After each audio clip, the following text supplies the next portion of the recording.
হাতির খোঁজে আজকে আমরা যাচ্ছি জঙ্গলি বাবা। আমরা সব জঙ্গলিরা বেরিয়েছি জঙ্গলি বাবাতে হাত দেখতে।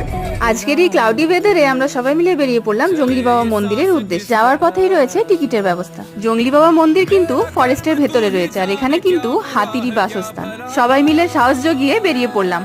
দেখা যাক গজরাজের দেখা মেলে কিনা। আর এই যে পৌঁছে গেছি জঙ্গলি বাবা মন্দিরে। এই জঙ্গলি বাবা কিন্তু ভীষণই জাগ্রত আর খুব ফেমাস একটা মন্দির এই নর্থ বেঙ্গলে। আমরা এর আগেও বেশ কয়েকবার এসেছি। জায়গাটা কিন্তু ভারী সুন্দর। চারিদিকে জঙ্গলে ঘেরা এই মন্দিরে আসলে একটা আলাদাই শান্তি পাওয়া যায়। খুব মনোরম পরিবেশ। মন্দিরে রয়েছে ভোলেনাথ, বিনায়ক, রাম, সীতা, দুর্গা ঠাকুর আর রয়েছে হনুমানজি। আমরা এখানে বেশ অনেকটা টাইম কাটালাম। আর এই দেখো মন্দিরের চারিদিকটা। তো আমরা এই জঙ্গল দিয়ে এখন ফিরছি। হাতির মুভমেন্ট কিন্তু আজকেও হয়েছে। একটু সন্ধ্যের দিকে দেখা মিলবে। নেক্সট ব্লগে দেখা হচ্ছে। টাটা।